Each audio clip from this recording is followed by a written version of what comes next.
بسم اللہ الرحمن الرحیم۔ السلام علیکم ناظرین، میں ہوں بابر لکنولی اور آپ مجھے ڈیجیٹل میڈیا پہ دیکھ رہے ہیں۔ ناظرین، میرے ساتھ آج پاکستان کی معروف شخصیت موجود ہیں، نامور صحافی ہیں پاکستان کے، اور ابھی سیاسی تحریک بھی انہوں نے شروع کر دی ہے۔ بانی عوام راج تحریک سید اقرار الحسن میرے ساتھ موجود ہیں۔ سر، آپ کا بہت شکریہ، آپ نے ٹائم دیا۔ تھینک یو بابر، خوش رہیں، سلامت رہیں۔ سر، آپ پیشے سے ایک صحافی ہیں، کیا آپ کو لگتا ہے کہ آپ نے سیاسی تحریک شروع کی ہے؟ جس طرح پاکستان میں سیاسی پارٹیوں کے ساتھ ہو رہا ہے، ایک صحافی اس سیاسی تحریک کو پائے تکمیل تک لے کے جا سکتا ہے؟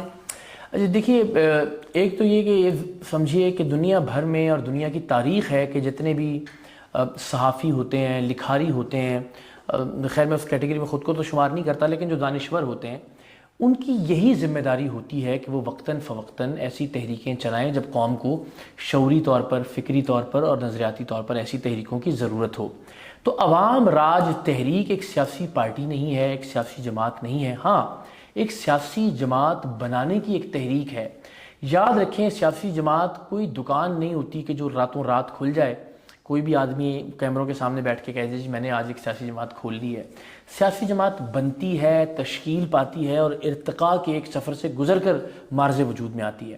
تو میں بطور صحافی وہی کام کر رہا ہوں جو صحافیوں کو کرنا چاہیے، یعنی پاکستان کے لوگوں کو یہ بتانے کی کوشش کر رہا ہوں کہ جن سیاسی جماعتوں کو آپ 78 سال میں سیاسی جماعتیں سمجھتے رہے، یہ لوگوں اور خاندانوں کے ذاتی کاروبار اور دکانیں تھیں۔ کیونکہ دکان میں ہوتا ہے کہ ایک آدمی دکان کے سارے فیصلے خود اکیلا کرے اور وہی اس کا مالک و مختار ہو۔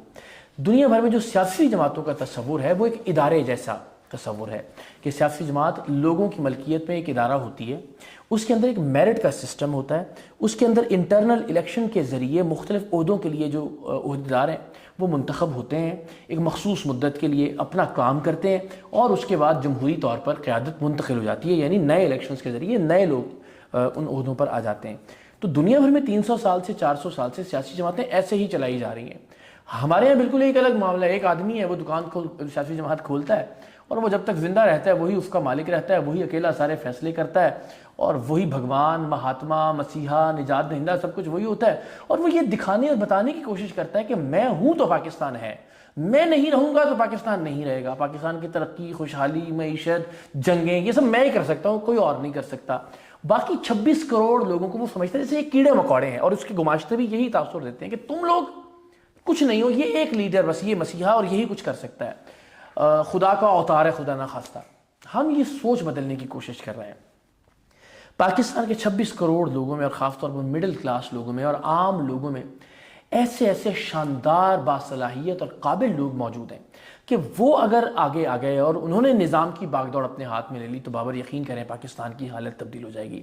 لیکن یہ لوگ آگے آئیں گے کیسے؟ پولیٹیکل پارٹیوں میں تو کوئی گنجائش نہیں ہے قابل آدمی کے آگے آنے کی۔ پولیٹیکل پارٹی میں ایک آدمی یا فیملی قابض ہوتی ہے اور وہ ان لوگوں کو آگے لاتی ہے جو چاپلوس ہوتے ہیں، خوش آمدی ہوتے ہیں یا وفادار ہوتے ہیں۔ ان پارٹیوں میں سے کسی پارٹی میں بھی قابلیت یا صلاحیت کی بنیاد پر آگے آنے کا کوئی سسٹم ہی موجود نہیں ہے۔ کسی پارٹی کے اندر جمہوریت نہیں ہے، کسی پارٹی کے اندر میرٹ کا ایک نظام موجود نہیں ہے، کسی پارٹی میں انٹرنل الیکشن نہیں ہوتے۔ تو آپ مجھے بتائیں، آپ جیسا یا جو باقی یہاں مڈل کلاس کے لوگ یا نوجوان دیکھ رہے ہیں یہ ویڈیو، ان جیسے نوجوانوں کے ان پارٹیوں میں آگے آنے کا کیا راستہ ہے سوائے اس کے کہ وہ خوشامد کریں، چاپلوسی کریں، اپنی وفاداری ثابت کریں؟ ورنہ کیا طریقہ ہے میرٹ کو جانچنے کا، قابلیت یا صلاحیت کو جانچنے کا؟ تو ہم پاکستان میں ایک ایسی سیاسی جماعت کی تحریک چلا رہے ہیں اور جد و جہد کر رہے ہیں کہ جو میرٹ کی بنیاد پہ لوگوں کو آگے لائے انٹرنل الیکشن کے ذریعے۔ صحیح۔